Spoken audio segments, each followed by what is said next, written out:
Marcus Chun wiped the sweat from his forehead as he navigated through the chaotic maze of Nexus Prime's legendary shipyard. The air hung thick with the metallic tang of ozone and the acrid smell of plasma welding, while overhead, massive cranes moved starships like toys in the hands of invisible giants. Alien voices chittered and growled in dozens of languages, haggling over prices that could buy entire planets. At 17, Marcus was unremarkable by human standards. Average height, brown hair that refused to stay neat despite his best efforts, and clothing that marked him as someone from the outer colonies where credits were scarce, and dreams were often the only luxury people could afford. But there was something in his dark eyes that spoke of determination forged in the asteroid mining belts of the Kepler system, where his family had scratched out a living for 3 generations. The Zephyrian merchant towering over him looked like a cross between a praying mantis and a jeweled scarab, its 6 arms gesticulating wildly as it spoke in heavily accented galactic standard. Listen, human child, you have exactly 427 credits. This barely covers the cost of a decent atmospheric recycler, let alone a functional spacecraft. Marcus clutched his credit chip tighter, the small device containing every earned credit from 2 years of working the ice haulers in the Kepler belt. His parents thought he was using the money for trade school.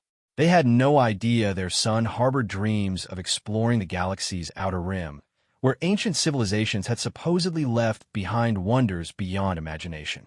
There has to be something, Marcus insisted, his voice carrying the stubborn edge that had gotten him into trouble more times than he could count. Even a transport pod or a damaged shuttle. I'm good with repairs. The Zephyrian's compound eyes glittered with what might have been amusement. Good with repairs, he says. Human child, the cheapest functional vessel in this yard costs 15,000 credits. Your 400 might buy you a nice dinner and passage to the inner systems, but not much else. Around them, the shipyard buzzed with activity. Marcus watched a sleek Aldorian cruiser being loaded with supplies, its hull gleaming silver under the artificial suns that illuminated the dome. Nearby, a group of wealthy Centauri merchants inspected a military-grade transport, casually discussing modifications that would cost more than most people saw in a lifetime. What about that section over there? Marcus pointed toward the far end of the yard, where a collection of battered vessels sat in various stages of decay. Those look like they need work. The Zephyrian's mandibles clicked in what Marcus had learned was the equivalent of sigh. The scrap section? Human child, those vessels are beyond salvation. Most have been here for decades, waiting for part salvage or metal recycling. Nothing there would survive a single jump to hyperspace. But Marcus was already walking toward the forgotten corner of the yard, his curiosity overriding common sense.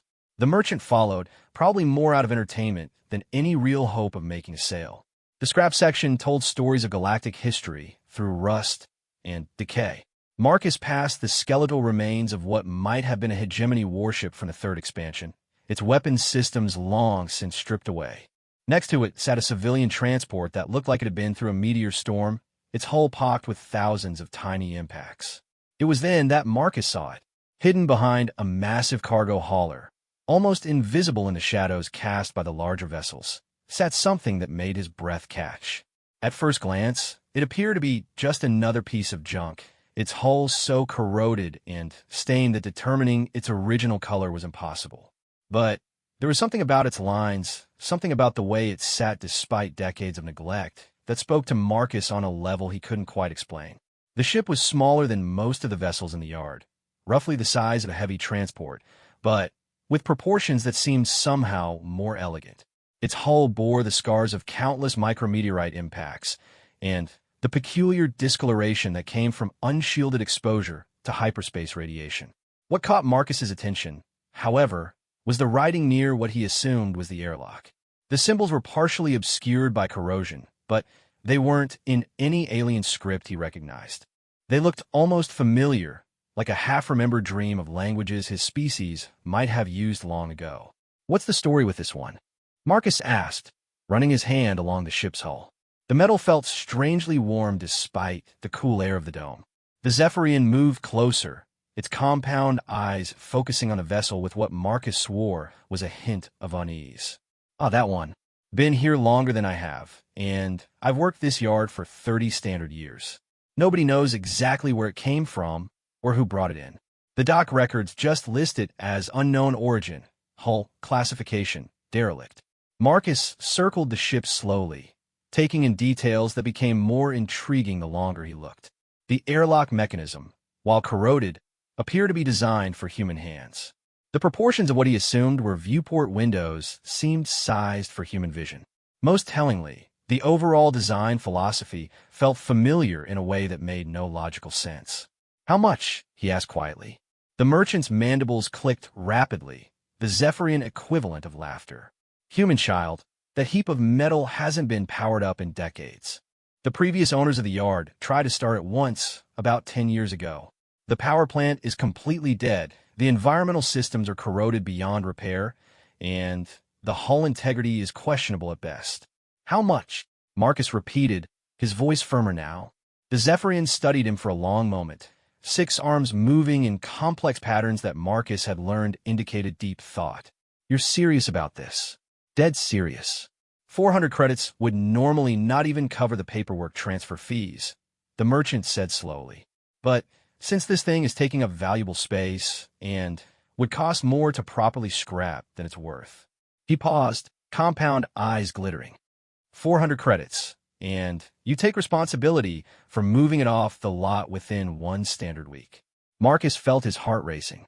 He was actually going to own a spaceship, even if it was a decrepit piece of junk that probably hadn't flown since before he was born. Deal. The paperwork took less than an hour, mostly because the Zephyrian seemed eager to be rid of the mysterious vessel. Marcus found himself the proud owner of what the transfer documents simply listed as Vessel Unknown 7749. The registration would allow him to take possession immediately and attempt repairs at his own risk. As the merchant departed to handle other customers, Marcus stood alone with his purchase. Up close, the ship's condition was even worse than he had initially thought. Entire sections of hull plating had been eaten away by cosmic radiation and time. The airlock showed signs of being forced open repeatedly, probably by previous salvage attempts. But there was something else, something he had missed during his initial inspection. Along the ship's ventral hull, barely visible beneath layers of corrosion and cosmic dust, were symbols that made his breath catch. They were worn almost smooth by time, but Marcus could just make out what looked like letters from an ancient human alphabet, spelling out a name that sent chills down his spine. Prometheus. He knew that name. Every human child learned about the Prometheus in basic history classes.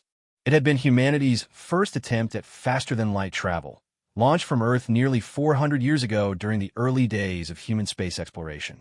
The ship had vanished during its maiden voyage, lost somewhere in the vast emptiness between stars, and had become legend among space-faring humans. Marcus's hands trembled as he activated his personal datapad and began a search through the galactic networks. What he found made his head spin with disbelief and excitement. According to the historical records, the Prometheus had been launched in 2387 Earth Standard, carrying a crew of 12 and equipped with humanity's first experimental hyperspace drive.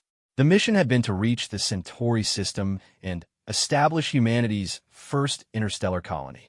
Instead, the ship had simply vanished, its fate unknown for centuries. But here it was, sitting in a scrapyard on Nexus Prime, dismissed as junk by alien merchants who had no idea what they were looking at. Marcus spent the next several hours exploring the exterior of his new acquisition, documenting every detail with his datapad. The more he examined the ship, the more convinced he became that he had stumbled onto something extraordinary. The hull design incorporated principles that were advanced even by current standards, and the few visible components of the drive system utilized configurations that Marcus didn't recognize despite his technical training. As the shipyard's artificial suns began to dim in simulation of a planetary day cycle, Marcus realized he faced a significant challenge. He had 1 week to move the Prometheus from its current location, but the ship was clearly non-functional. More importantly, he had no idea how to even begin the process of restoration.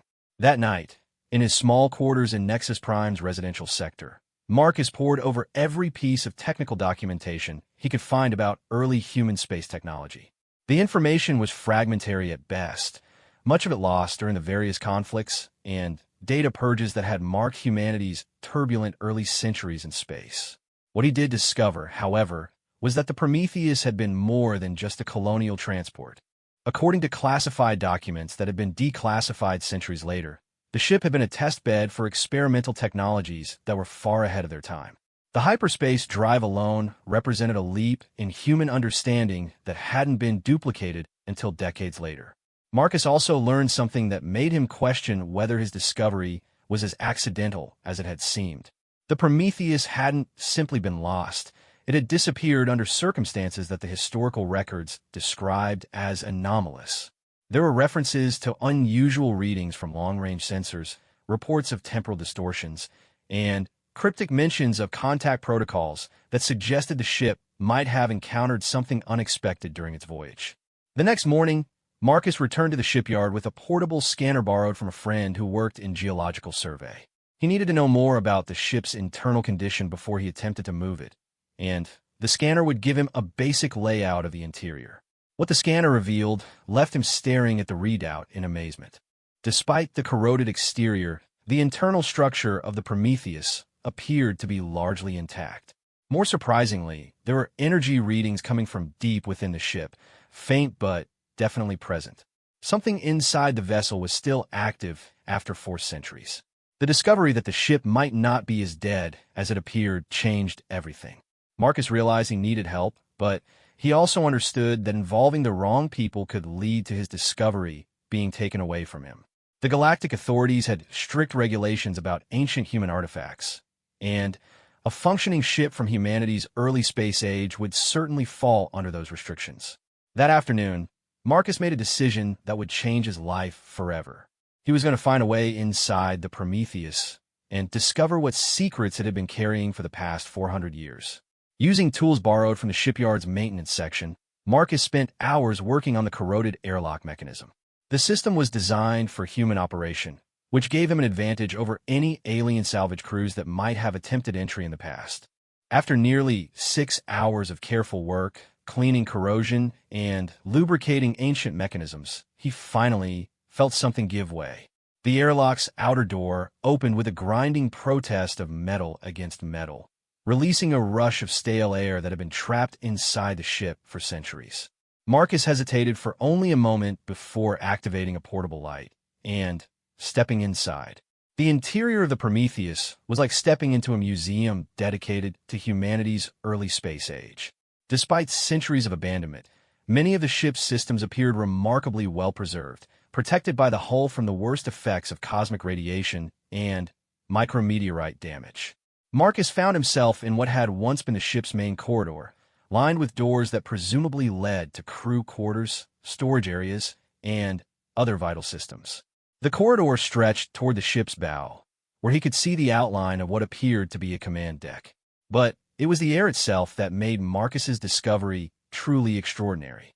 Despite having been sealed for centuries, the atmosphere inside the ship was not only breathable, but actually felt fresh and clean.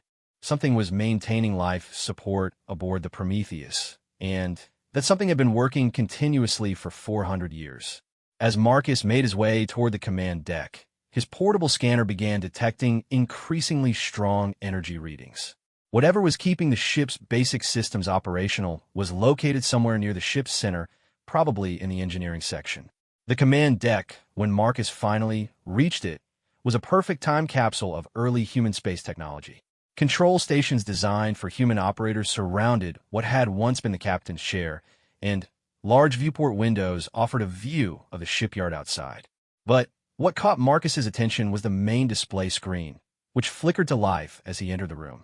Text appeared on the screen in ancient human script, words that made Marcus's heart race with excitement and terror. Welcome aboard the Prometheus. Stand by for AI initialization. Please state your authorization code. Marcus realized that he wasn't just the owner of a derelict spaceship. He had awakened something that had been waiting patiently for 4 centuries for a human to return.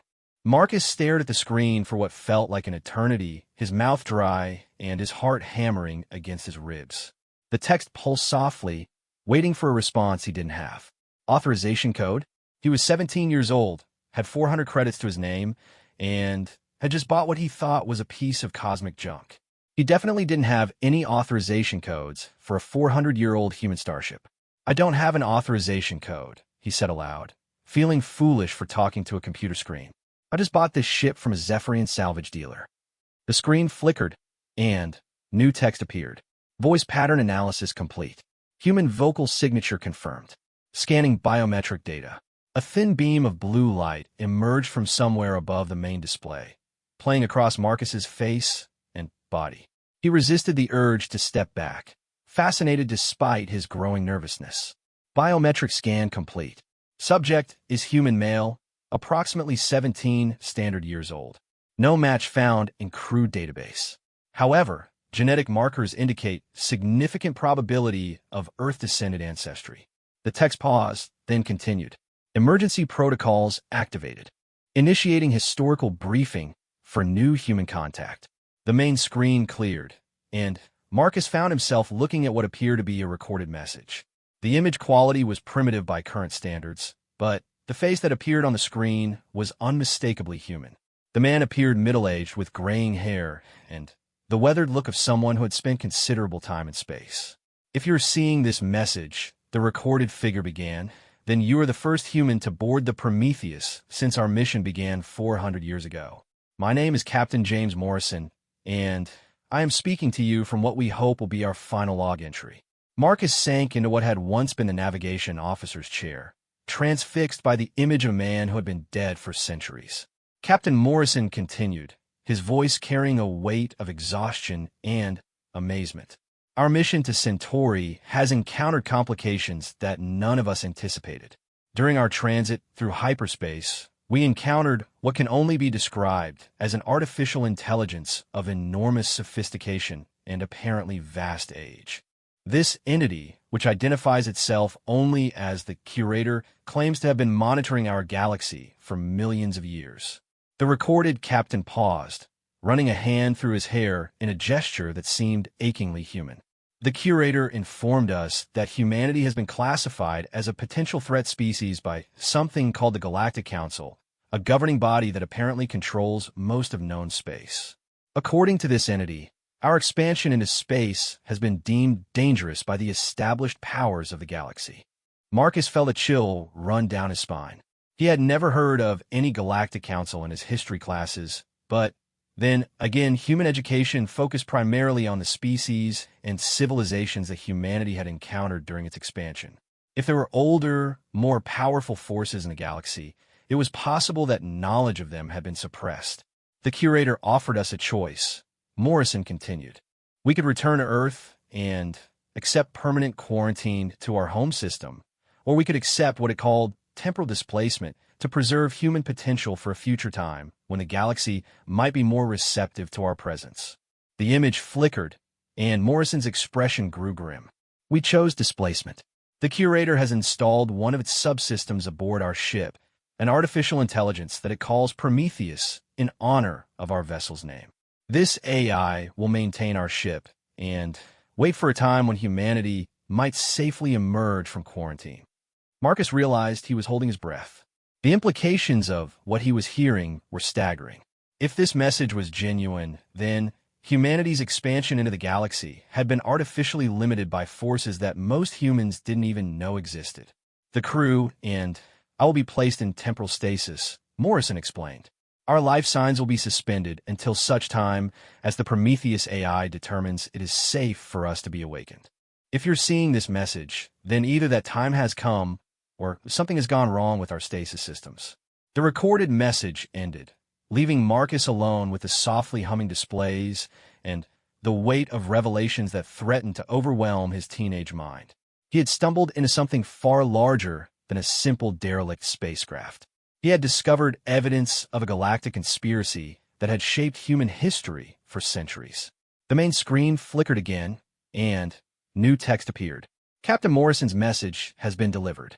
I am the artificial intelligence designated Prometheus, created by the entity known as the Curator to preserve this vessel and its crew until conditions permit safe human expansion into the galaxy." "Are the crew members still alive?" Marcus asked, surprised by how steady his own voice sounded. "Negative. Stasis system failure occurred approximately 57 years ago due to cumulative damage from cosmic radiation exposure. All biological crew members are deceased. However, their sacrifice was not meaningless.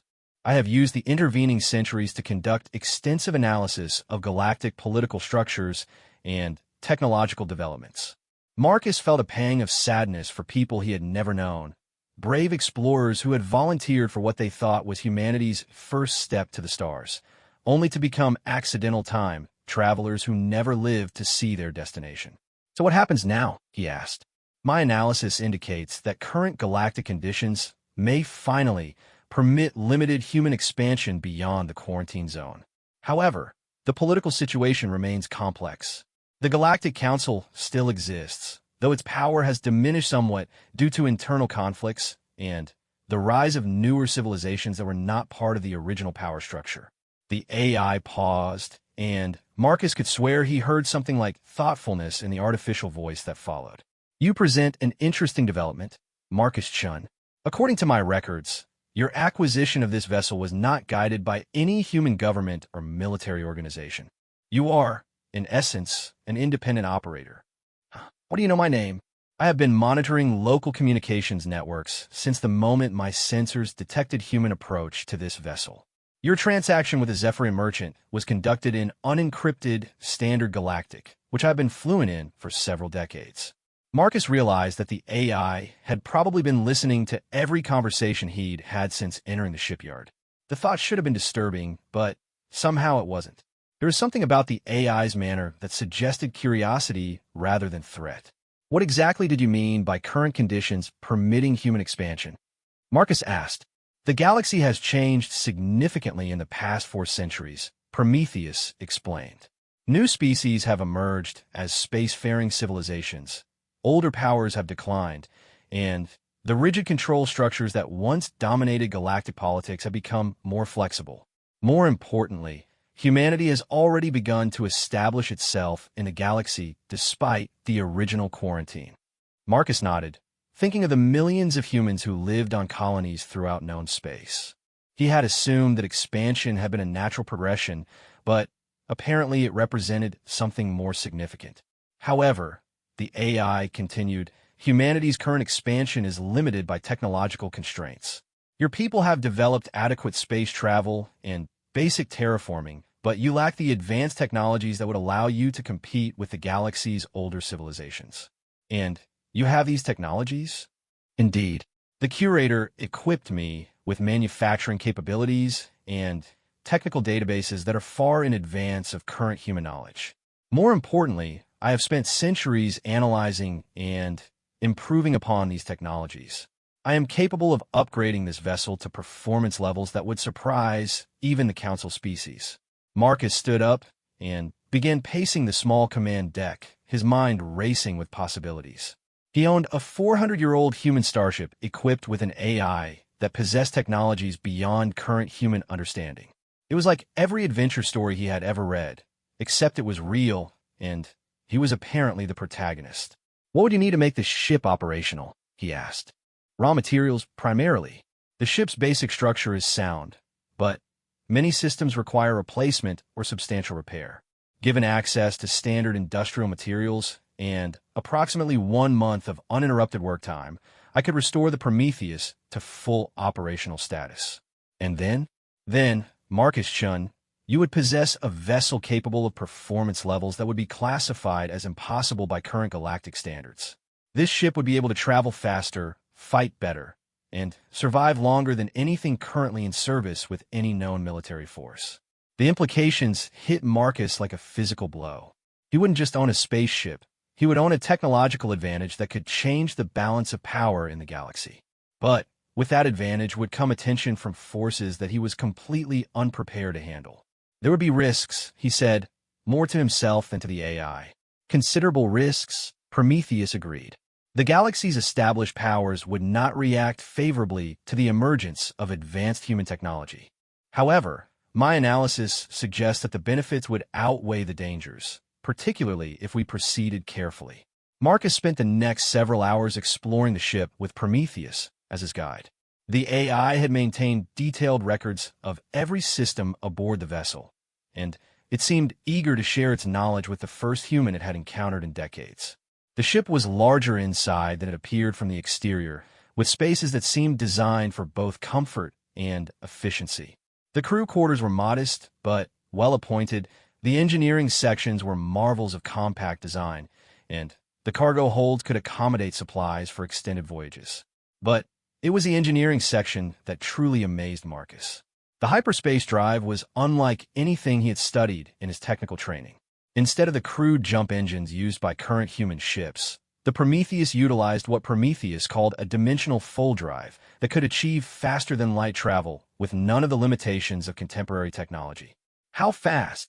Marcus asked, staring at the alien-looking drive core.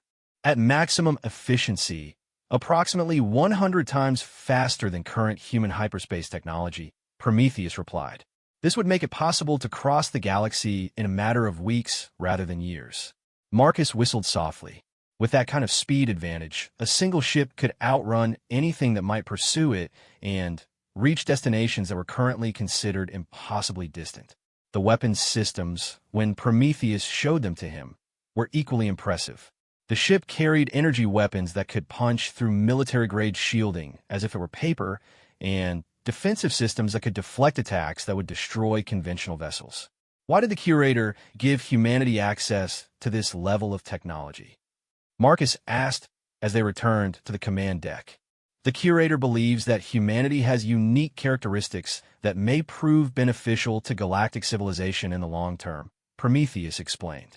Your species demonstrates a combination of technological innovation, adaptability, and what the curator terms beneficial unpredictability that could serve as a stabilizing force in a galaxy that has become somewhat stagnant. Beneficial unpredictability? Other species tend to follow established patterns in their development and behavior. Humans consistently exceed expectations and find solutions to problems that other species consider unsolvable. The curator finds this trait potentially valuable. Marcus considered this as he settled back into the captain's chair. The idea that humanity might have some special role to play in galactic affairs was both exciting and terrifying. If I agree to work with you to restore this ship, he said carefully, what would be my obligations? None beyond those you choose to accept, Prometheus replied. I am not programmed to compel human behavior, only to provide assistance and guidance. However, I would recommend that our initial activities focus on establishing your credentials as an independent operator rather than revealing the ship's true capabilities. What do you mean? The current galactic political situation would be disrupted by the sudden appearance of advanced human technology. However, a young human who demonstrates unusual competence with ship operations and navigation might attract beneficial attention without triggering defensive responses from established powers. Marcus began to understand what the AI was suggesting. Rather than revealing the ship's capabilities immediately, they could use its advantages subtly while building a reputation that would provide cover for future operations. You want to hide in plain sight, he said. Precisely. Let the galaxy become accustomed to Marcus Chun as a skilled but unremarkable human pilot. Once you have established yourself, we can gradually reveal additional capabilities as circumstances warrant. As the artificial suns of Nexus Prime began to dim again, Marcus realized that he had reached a decision point that would define the rest of his life. He could walk away, sell the ship to a proper salvage operation, and return to his planned life as a minor technician in the outer colonies. Or he could accept the partnership that Prometheus offered and step into a larger world than he had ever imagined. The choice, when he finally made it, surprised him with its clarity. What do we need to do first? He asked. The next 3 weeks passed in a blur of activity that Marcus would later remember as the most exhausting and exhilarating period of his life. Working with Prometheus, he had managed to move the ship to a private bay in the industrial section of Nexus Prime, where the AI's more obvious modifications could be conducted away from curious eyes. The transformation was nothing short of miraculous. Using fabrication technology that Prometheus had somehow concealed within the ship's structure, they replaced corroded hull sections with materials that appeared identical to the original plating, but were actually far more advanced. The new armor could withstand impacts that would cripple military vessels, while maintaining the appearance of barely functional scrap metal. Marcus learned more about advanced engineering in those 3 weeks than he had in 2 years of formal technical education. Prometheus was an extraordinarily patient teacher, capable of explaining complex concepts in terms that a teenage human could understand while providing hands-on experience with technology that wouldn't be developed by human scientists for decades. The ship's life support systems were upgraded to provide air and gravity that felt natural, but were actually optimized for human performance. The navigation systems incorporated sensor technology that could detect objects and energy signatures across distances that conventional sensors couldn't even approach.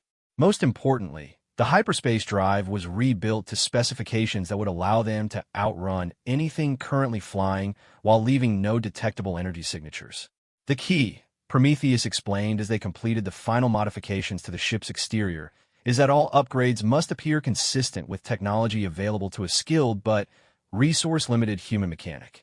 Anyone who examines this vessel should conclude that Marcus Chun is simply better at ship modification than most people expect. Marcus had to admit that the disguise was perfect. The Prometheus still looked like a barely functional piece of junk that might fall apart at any moment. Only the most detailed examination would reveal that every system aboard the ship now functioned at levels that exceeded military specifications. What about identity documentation?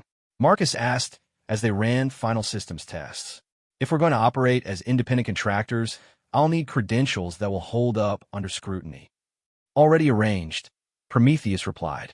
I have created documentation that establishes you as Marcus Chun, licensed pilot and mechanical specialist, with a clean record and adequate training certifications.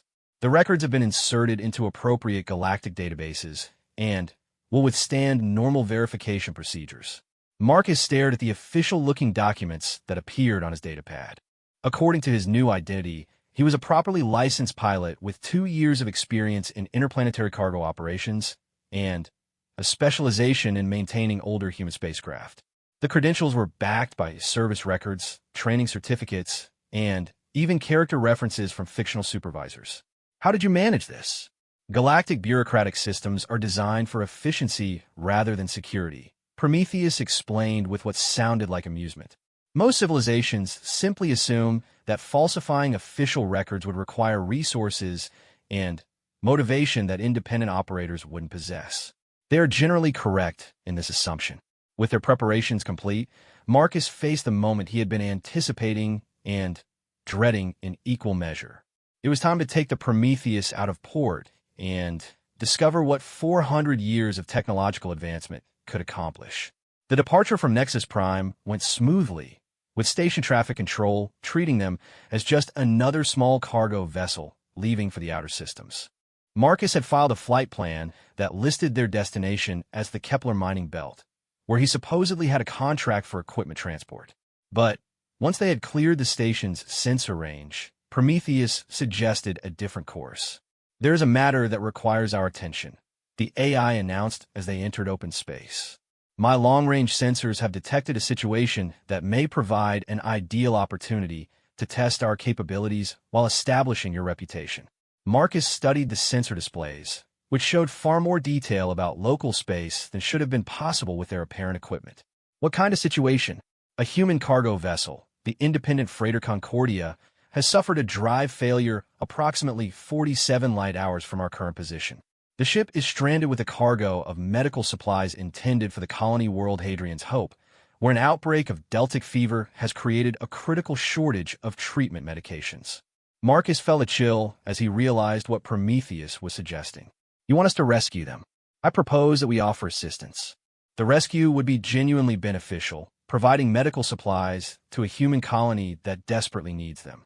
At the same time, the operation would demonstrate capabilities that are unusual but not impossible, establishing Marcus Chun as a pilot of exceptional skill and dedication. The plan that Prometheus outlined was elegant in its simplicity.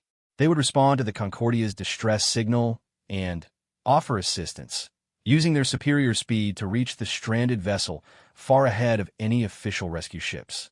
Marcus would then use his supposed expertise with older human technology to effect repairs that were actually beyond current human capabilities, but would appear to be the result of skill and determination rather than advanced equipment. The key, Prometheus explained as they altered course toward the stranded freighter, is to provide just enough capability to be impressive without revealing anything that cannot be explained through exceptional competence. The journey to the Concordia's position should have taken nearly 2 days with conventional drive systems.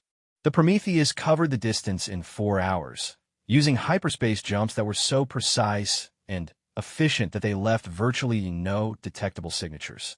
To anyone tracking their progress, it would appear that Marcus Chun was simply an exceptionally skilled navigator who could squeeze maximum performance from his aging vessel.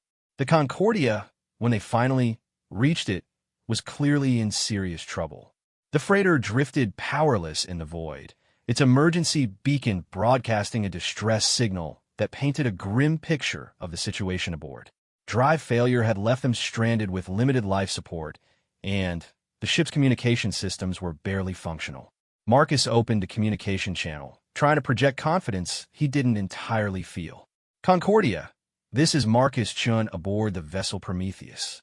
We received your distress signal and are prepared to offer assistance. The response came back weak and scratchy, the voice of a man under considerable stress. Prometheus, this is Captain Torres of the Concordia. We've been stranded for 18 hours with complete drive system failure. Life support is holding for now, but we're looking at maybe 36 hours before critical failure. Understood, Concordia. Request permission to come alongside for assessment and possible repair. There was a pause before Torres responded, and Marcus could hear discussion in the background. Prometheus, are you equipped for major system repair?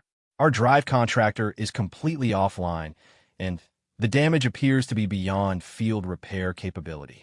Marcus glanced at the console, where Prometheus had displayed a complete analysis of the Concordia's condition. The AI had identified 17 different system failures that were cascading into total ship breakdown, any one of which would be considered beyond the repair capabilities of single-man operation. I have experience with this class of drive system, Marcus replied, which was technically true if you counted the last 3 weeks of intensive education. I'm confident I can get you running again. The docking procedure gave Marcus his first real test of the Prometheus's upgraded capabilities. Maneuvering a spacecraft in close proximity to another vessel required precision that most pilots achieved only after years of experience. But the ship's enhanced control systems made the process feel natural and effortless. Captain Torres met him at the Concordia's airlock, a weathered man in his 50s who looked like he had spent most of his life moving cargo between distant worlds. His expression combined desperation with skepticism as he shook Marcus's hand. You look pretty young to be handling this kind of repair, Torres said frankly. No offense, but we're talking about a complete drive core rebuild. I know, Marcus replied, hoping he sounded more confident than he felt. Let me take a look at your systems and see what we're dealing with. The Concordia's engine room was a disaster. The drive core had suffered a cascade failure that had damaged systems throughout the engineering section. Coolant lines were ruptured, power conduits were overloaded, and the main reactor was operating at barely 30% efficiency. But as Marcus examined the damage with tools that Prometheus had provided, he began to understand what the AI had prepared him for. Every system aboard the freighter was based on technology that humanity had been using for decades, and Prometheus had given him an education that included advanced techniques for repairing and upgrading such systems. This is going to take about 6 hours, Marcus announced after completing his assessment. The good news is that I can fix it. The better news is that when I'm done, your drive system will be running better than it did when you bought the ship. Working under the fascinated observation of the Concordia's crew, Marcus began implementing repairs that were actually beyond current human technology, but appeared to be the result of exceptional skill with conventional equipment. Prometheus guided him through procedures that optimized the freighter's systems while maintaining the appearance of standard repair techniques. The work was exhausting, requiring Marcus to maintain focus for hours while implementing modifications that he was still learning to understand. But as the repairs progressed, he began to appreciate the elegance of what they were accomplishing. Every improvement looked like something a skilled mechanic might achieve with enough experience and creativity. How did you learn to do that? asked Jennifer Walsh, the Concordia's engineer, as Marcus completed a modification to the power distribution system that increased efficiency by 40% while using only standard components. Trial and error, mostly, Marcus replied, which was essentially true. I've been working on older human ships for a while now, and you pick up tricks that aren't in the official manuals. When the repairs were complete, the Concordia's drive systems were functioning at levels that exceeded manufacturer specifications. The ship could now travel faster, use fuel more efficiently, and operate more reliably than when it had first left the factory. But, to anyone examining the modifications, they would appear to be the result of exceptional craftsmanship rather than advanced technology. "Kid, I don't know how you did this," Captain Torres said as they tested the upgraded systems, "but you saved our lives and probably our careers. The company was going to hold us responsible for the cargo delay, but now we can actually deliver ahead of schedule." Marcus felt a warm glow of satisfaction that had nothing to do with his secret advantages. He had genuinely helped people who needed assistance, and the medical supplies aboard the Concordia would reach the colony that needed them. It was exactly the kind of operation he had dreamed about when he imagined himself as an independent pilot. "There's something else," Torres continued, his expression growing serious. "Word is going to get around about what you accomplished here. Drive system repairs like this aren't supposed to be possible with field equipment, but you've just proved otherwise. You're going to find yourself in demand." As the Prometheus departed from the Concordia, Marcus felt like he had crossed a threshold. He was no longer a 17-year-old kid who had bought a piece of junk on impulse. He was Marcus Chun, pilot and engineer, with a growing reputation for accomplishing the impossible. Analysis indicates that the operation was successful beyond optimal parameters, Prometheus announced as they set course for Hadrian's Hope. "Captain Torres has already filed reports with both his company and the Colonial Registry praising your capabilities. By the time we reach port, there will likely be inquiries about our availability for other contracts." Marcus settled back in the captain's chair, watching the stars wheel past as the Prometheus entered hyperspace. For the first time since purchasing the ship, he felt like he was beginning to understand the path that lay ahead of them.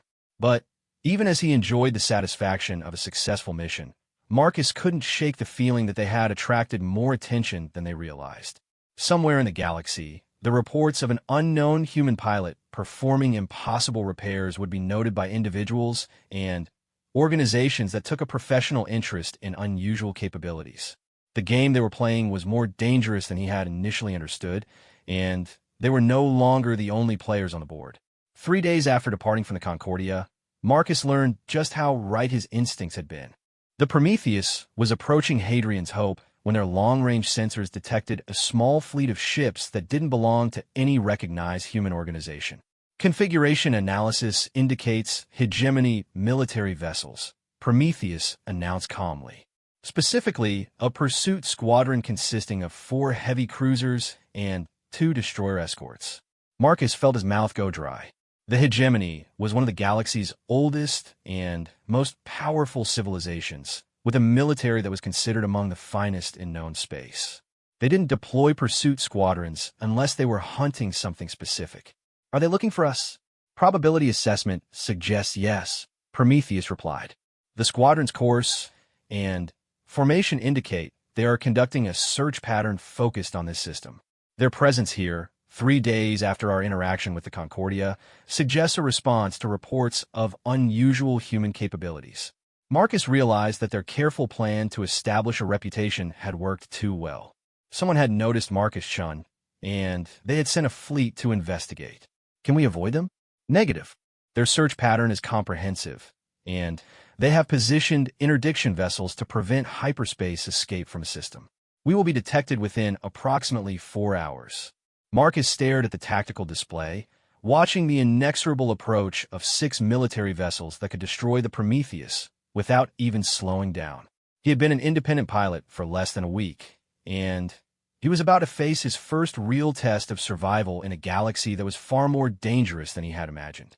Marcus stared at the tactical display, his hands gripping the armrests of the captain's chair as 6 hegemony warships closed in on their position.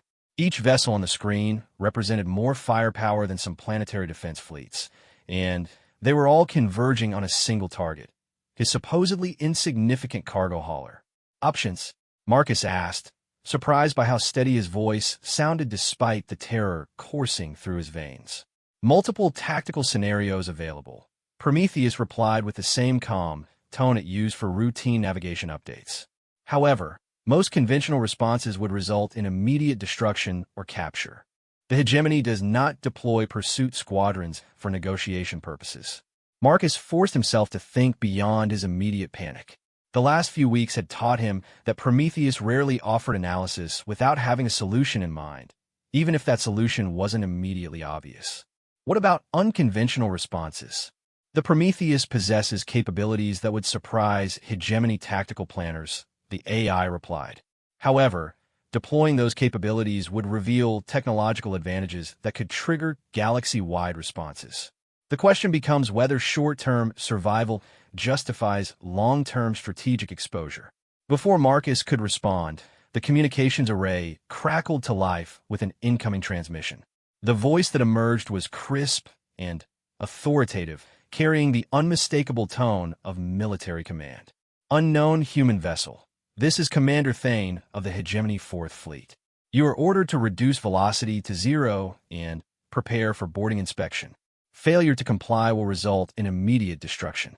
Marcus looked at the countdown timer that Prometheus had helpfully displayed.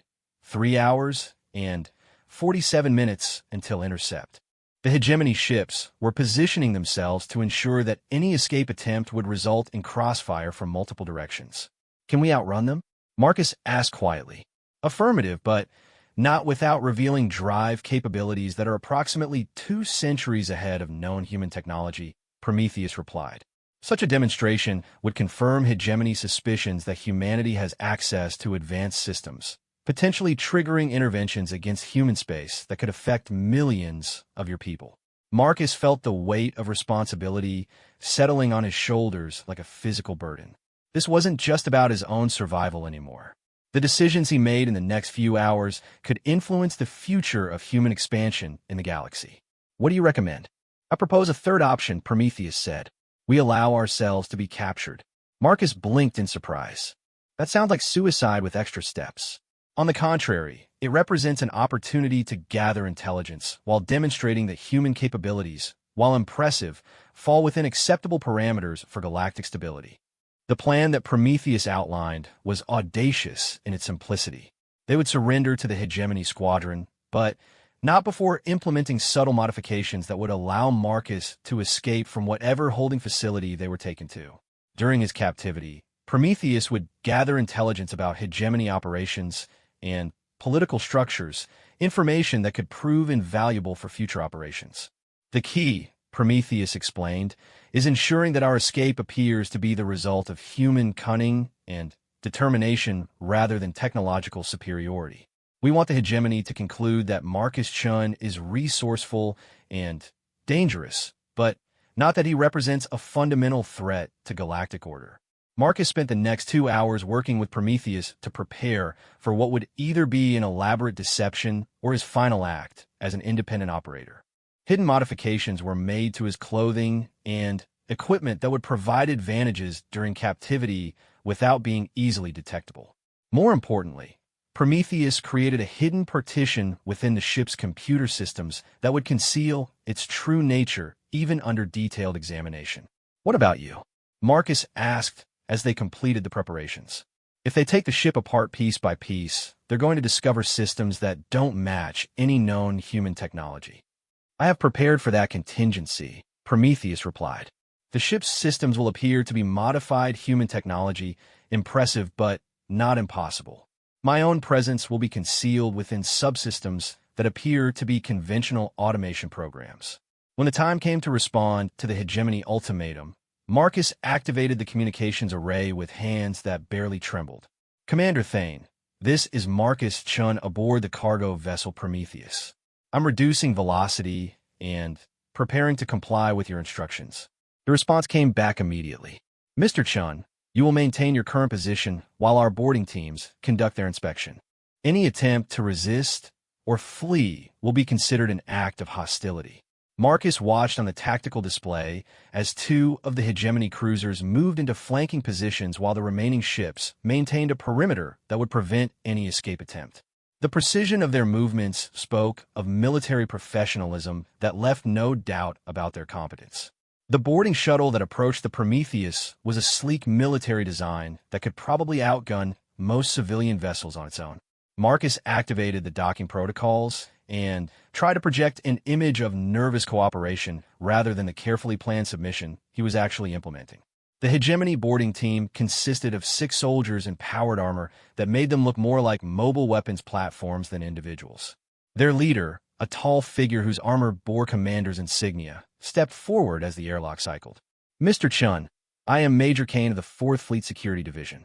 You and your vessel are being detained for investigation of possible violation of technology restriction treaties." Marcus did his best to look confused rather than terrified. "Technology restrictions? I don't understand. This is just a cargo hauler."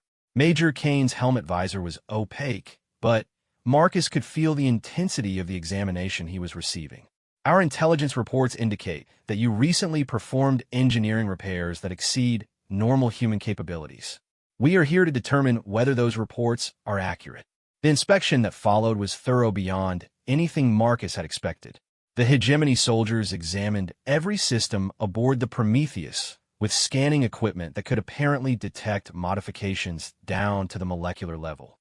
But Prometheus had anticipated such scrutiny, and every enhancement appeared to be within the range of exceptional but achievable human engineering. "Your drive system shows unusual efficiency modifications," Major Kane observed as they completed the engineering section inspection. "Where did you acquire the knowledge to implement these changes?" "Trial and error, mostly," Marcus replied, sticking to the story he had used with the Concordia's crew. "I've been working on older human ships for years. You pick up techniques that aren't in the standard manuals." Major Kane studied him for a long moment before responding. "Mr. Chun, I am placing you under detention pending further investigation. Your vessel will be impounded for detailed technical analysis." The transfer to the hegemony flagship took place under heavy security, with Marcus escorted by armed guards who treated him like he might explode at any moment. The detention facility aboard the cruiser was clearly designed for high-value prisoners, with security measures that would challenge even experienced escape artists. But Prometheus had prepared him well. Hidden modifications to his clothing provided tools that were undetectable by conventional scanning, while the AI had programmed subtle behavioral patterns that would help Marcus appear cooperative while gathering information about his captors. The interrogation began 6 hours after his transfer to the hegemony vessel. Marcus found himself facing a panel of officers in a stark conference room that felt more like a tribunal than an interview. The questions came from multiple directions, probing every aspect of his background and capabilities. "Your technical modifications demonstrate knowledge that is not consistent with human educational systems," stated Commander Thane, the officer who had initially contacted the Prometheus. "We require an explanation for these discrepancies." Marcus had rehearsed his responses, mixing truth with misdirection in ways that would satisfy their suspicions without revealing the reality of a situation. "I've had access to some unusual technical documentation," he said carefully. "There are archives in the outer colonies that contain information from humanity's early space age. Some of that material describes engineering techniques that aren't widely taught anymore." The explanation was plausible enough to be believable while being vague enough to avoid detailed follow-up. Marcus watched the officers exchange glances that suggested they were evaluating his story against information he wasn't privy to. "These archives you mention," said another officer, a woman whose uniform indicated she was from the intelligence division. "Where specifically did you access them?" "Mining station archives in the Kepler belt," Marcus replied. "A lot of the original colonists brought technical libraries with them when they settled the system. Most of it is obsolete now, but occasionally you find something useful." The interrogation continued for 3 days, with questions that ranged from his technical background to his family history to his intentions for future operations. Marcus provided answers that painted him as a talented but unremarkable human engineer who had stumbled onto some useful techniques through research and experimentation. Meanwhile, Prometheus was conducting its own intelligence gathering through the hidden communication link they had established. The AI was learning about hegemony political structures, military capabilities, and, most importantly, their concerns about human expansion in the galaxy. The situation is more complex than we initially understood, Prometheus reported during one of their covert conversations. The hegemony is not the primary power behind human technology restrictions. They are actually junior members of a coalition that includes species we have never encountered. Marcus felt a chill as he realized that their situation was even more precarious than he had thought. If the hegemony was answering to other powers, then the political forces arrayed against human expansion were far more extensive than anyone had suspected. What kind of coalition? Analysis indicates a structure called the Stability Concord, consisting of 7 major civilizations that have dominated galactic politics for over 10,000 years. They view emerging species as potential threats to established order and have protocols for containing or eliminating civilizations that develop too rapidly. The implications were staggering. Humanity wasn't just dealing with a few hostile neighbors, but with a galactic power structure that had been actively managing the development of younger civilizations for millennia. How does that change our situation? It suggests that our current detention is a minor incident within a much larger political context, Prometheus replied. However, it also indicates that demonstrating human potential for technological advancement could have consequences beyond what we originally calculated. On the 4th day of his detention, Marcus was summoned to a different conference room, where he found himself facing a single officer whose uniform bore insignia he didn't recognize.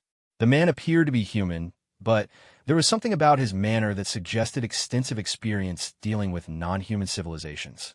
"Mr. Chun, I am Director Harrison of the Human Colonial Authority," the man said, settling into a chair across from Marcus.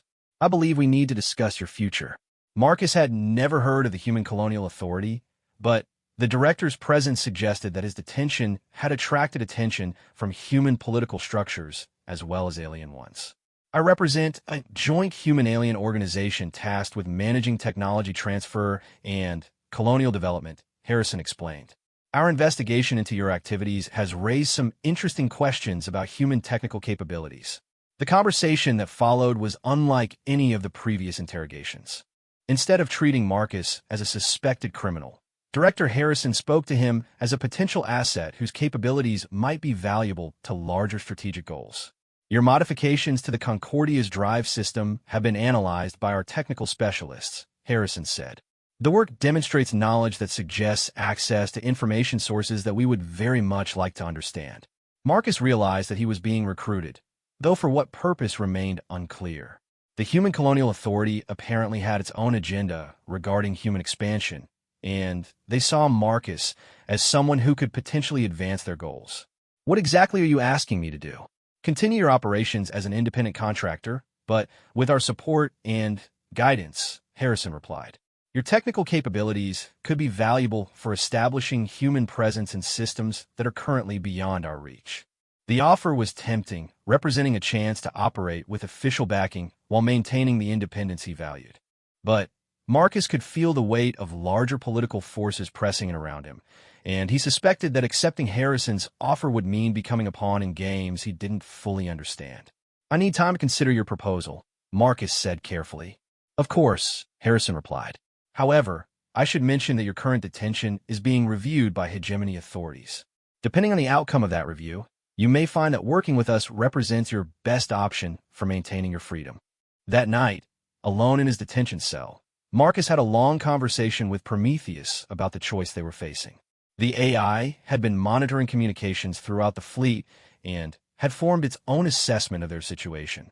Director Harrison represents a human faction that seeks to accelerate colonial expansion through selective technology sharing, Prometheus reported. However, their operations are conducted within parameters established by the Stability Concord. They are not truly independent agents. So accepting his offer would mean working within the same system that's been restricting human development? Correct. However, it would also provide opportunities to gather intelligence about Concord operations while establishing a network of contacts that could prove valuable for future activities. Marcus spent hours weighing his options, all of which seemed to involve compromises he wasn't sure he was willing to make. But as dawn approached in the ship's artificial day cycle, he realized that his decision had been made the moment he purchased the Prometheus. He was going to escape and he was going to do it in a way that would demonstrate exactly why humans were dangerous to galactic stability. Not because they possessed advanced technology, but because they refused to accept limitations that other species considered absolute. The escape plan that Marcus and Prometheus had developed was elegant in its audacity. Rather than trying to sneak away undetected, they would leave in a manner that was impossible to ignore while making it clear that human ingenuity was the source of their success. 3 hours before his scheduled meeting with Director Harrison, Marcus put their plan into motion. Marcus checked his chronometer one final time before implementing the escape plan that he and Prometheus had spent days refining. In 3 hours, Director Harrison would expect him to provide an answer about joining the Human Colonial Authority. Instead, Marcus intended to demonstrate why humans were impossible to contain when they truly set their minds to freedom. The first phase of the escape involved the hidden modifications that Prometheus had made to Marcus's detention cell during the daily maintenance cycles. What appeared to be routine environmental system adjustments had actually been subtle alterations to the security mechanisms that would allow Marcus to override the cell's locking systems at the appropriate moment. At exactly 0347 ship time, when the Hegemony crew was at minimum staffing for the night shift, Marcus activated the concealed tools that Prometheus had woven into his clothing. The cell door opened with a soft hiss that was barely audible above the background hum of the ship's systems. The corridor outside his cell was dimly lit and apparently empty, but Marcus knew from Prometheus's surveillance that automated security sensors were monitoring every section of the detention area. The key to avoiding detection was not stealth, but misdirection. Moving with careful deliberation, Marcus made his way toward the auxiliary service passages that Prometheus had identified during its analysis of the ship's blueprints.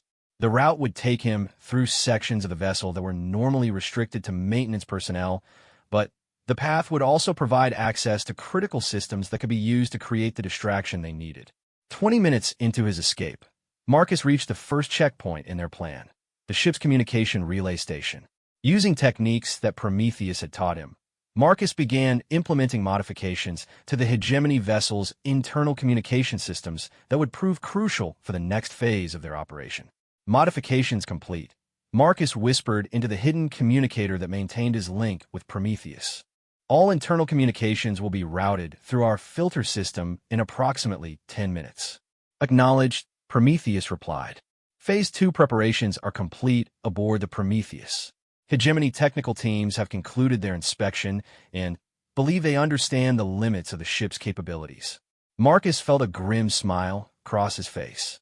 The Hegemony's detailed examination of the Prometheus had been part of their plan from the beginning. By allowing alien experts to study the ship's systems, they had ensured that any surprises to come would be attributed to human ingenuity rather than advanced technology. The next stage of the escape required Marcus to reach the ship's auxiliary control center, where he would have access to the environmental and security systems that controlled the entire vessel. The route took him through sections of the ship that were more heavily monitored, but Prometheus had identified a window of opportunity during the shift change that would minimize the risk of detection. As Marcus moved through the maintenance passages, he reflected on how much his life had changed in a few weeks since he had purchased a piece of cosmic junk from a Zephyrian merchant. The boy who had counted every credit now carried in his head technical knowledge that could reshape galactic civilization, and was about to escape from one of the most secure vessels in Hegemony space. Phase 3 initiation in 60 seconds, Prometheus announced as Marcus reached the auxiliary control station. All preparations are complete for simultaneous implementation. Marcus settled into the control station and activated the interface that would give him temporary access to the ship's critical systems. The modifications he had made to the communication relays would ensure that his intrusion went undetected for the brief period needed to complete their operation. Beginning Phase 3, Marcus announced as he started inputting the commands that Prometheus had prepared. What followed was a carefully choreographed sequence of events that would be analyzed by military historians for decades to come. Throughout the Hegemony fleet, ships began experiencing what appeared to be a cascade of system failures that were actually precisely control disruptions designed to create confusion without causing permanent damage. Communication arrays developed interference patterns that made coordination between vessels nearly impossible. Sensor systems began reporting phantom contacts that drew security teams away from critical areas. Most importantly, the security locks on the impound bay containing the Prometheus experienced what appeared to be a catastrophic malfunction that opened all restraining mechanisms simultaneously. Hull breach alarm in Section 7. Came an announcement over the ship's communication system. All personnel report to emergency stations. Marcus knew that the hull breach was fictional, created by the modifications he had made to the ship's sensor networks. But the alarm would draw security personnel away from the detention areas while creating enough chaos to mask his movement toward the docking bay. As alarms blared throughout the Hegemony flagship, Marcus made his way through corridors that were now filled with crew members responding to multiple apparent emergencies. His prisoner's clothing actually worked in his favor, as the busy crew members assumed he was being escorted to safety by security personnel who were too occupied with other crises to pay him close attention. The docking bay, where the Prometheus was being held, was a vast space designed to accommodate multiple vessels for inspection and maintenance. Under normal circumstances, the area would have been heavily guarded and sealed with security fields that could prevent unauthorized departure. But the apparent system failures had created enough confusion that the bay's security systems were cycling through diagnostic routines rather than maintaining proper containment protocols. Marcus reached the Prometheus just as Prometheus activated the ship's systems for what would appear to be an emergency startup procedure. To anyone observing, it would look like the ship's automation had detected a threat and was preparing for immediate departure in accordance with emergency protocols. "Welcome back," Prometheus said as Marcus sealed the airlock behind him. "I have prepared departure vectors that will take us clear of the fleet formation before they can re-establish coordination." Marcus settled into the pilot's seat and felt the familiar hum of the ship's systems coming online. But this time, he could feel the difference that Prometheus's modifications had made. The ship responded to his commands with a precision and power that was intoxicating after weeks of operating with concealed capabilities. "Let's show them what humans can do," Marcus said as he activated the launch sequence. The Prometheus lifted off from the docking bay with a grace that was immediately apparent to anyone watching. Despite appearing to be a barely functional cargo hauler, the ship maneuvered with the precision of a racing yacht while accelerating at rates that exceeded the performance of military vessels. "Unknown vessel, you are ordered to reduce velocity and return to the docking bay immediately," came the inevitable communication from the Hegemony fleet. Marcus activated the communication array, but instead of responding to the demand, he began broadcasting on frequencies that would be monitored by civilian shipping throughout the system. What he had to say was intended for a much larger audience than the Hegemony squadron. "This is Marcus Chun, independent pilot of the vessel Prometheus," he announced. "I want to make something clear to anyone who's been wondering about human capabilities in this galaxy. We're not asking for permission to be here, and we're not accepting restrictions based on what other species think we should be able to accomplish." As he spoke, Marcus guided the Prometheus through maneuvers that demonstrated the ship's extraordinary capabilities while staying just within the bounds of what might be possible with exceptional human engineering. The ship danced between the Hegemony vessels like a fighter craft, avoiding their attempts to establish tractor beam locks while moving at velocities that should have been impossible for a vessel of its apparent class. "The galaxy has spent centuries trying to manage human expansion by controlling our access to advanced technology," Marcus continued. "What they fail to understand is that humans don't need permission to excel. We don't need alien approval to push the boundaries of what's possible. And we definitely don't need anyone's consent to claim our place among the stars." The tactical display showed the Hegemony fleet scrambling to respond to his unexpected departure, but their coordination remained disrupted by the system failures that Prometheus had orchestrated. More importantly, Marcus could see civilian vessels throughout the system adjusting their courses to follow the drama that was unfolding before them.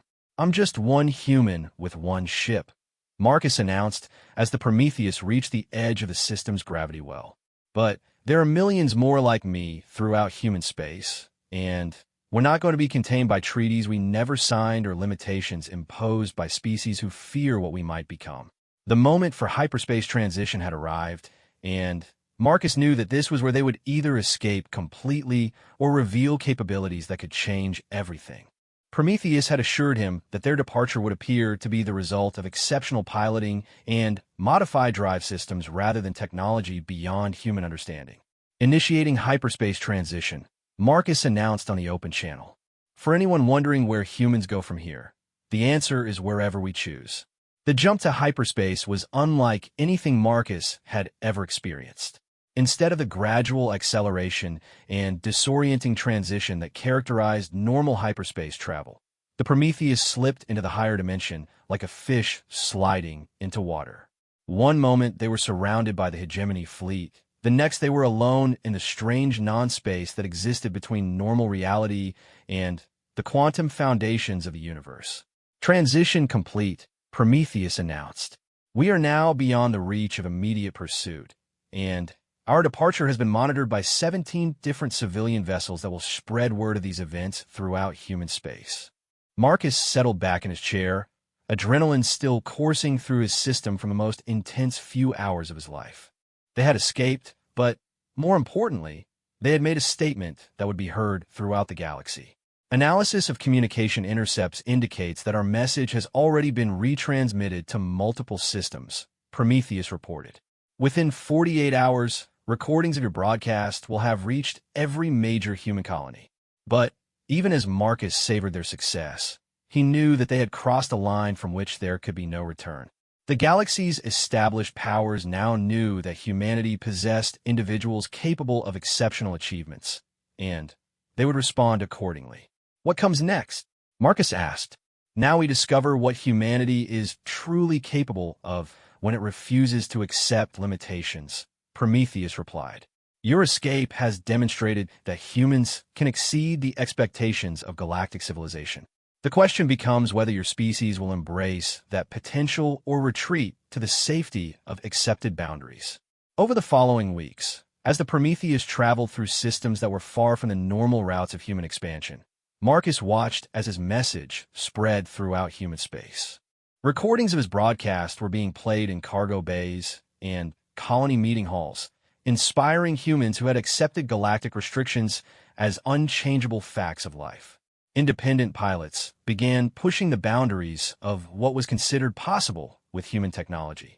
Colonial engineers started questioning why their expansion was limited by alien-imposed regulations. Most significantly, human governments began asking harder questions about the treaties and agreements that had shaped their expansion into the galaxy. Marcus Chun, the 17-year-old boy who had bought a piece of cosmic junk with his life savings, had become the catalyst for a transformation that would reshape humanity's relationship with the galaxy. But the galaxy's established powers were not passive observers of these developments. Intelligence reports that Prometheus intercepted indicated that the Stability Concord was preparing responses that could range from economic sanctions to direct military intervention. The question was no longer whether humanity would be allowed to expand, but whether it was strong enough to defend the freedom it was claiming. We've started something that's bigger than us, Marcus said as they observed a human colony that had begun implementing modifications to its orbital defenses based on principles derived from his broadcasts. Indeed, Prometheus agreed. The question now is whether humanity is prepared for the consequences of refusing to remain within established limits. Marcus looked out at the stars that stretched endlessly in all directions, each one representing possibilities that previous generations of humans had been told were beyond their reach.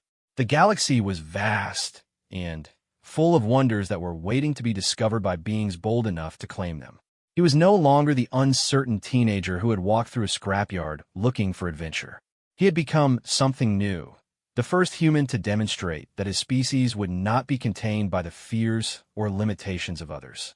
And across human space, others were beginning to follow his example. The galaxy had spent centuries assuming that humans could be managed like any other emerging species. Marcus Chun had just shown them how wrong that assumption was. What happened next would determine whether humanity would take its place as equals among the stars, or whether it would be forced to fight for the right to determine its own destiny.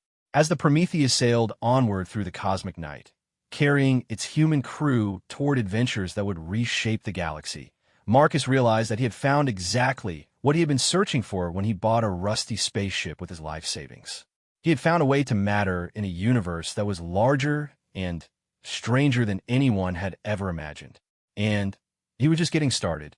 Hashtag story hook in the sprawling markets of Nexus Prime, where alien merchants peddle wonders beyond imagination and starships change hands for fortunes.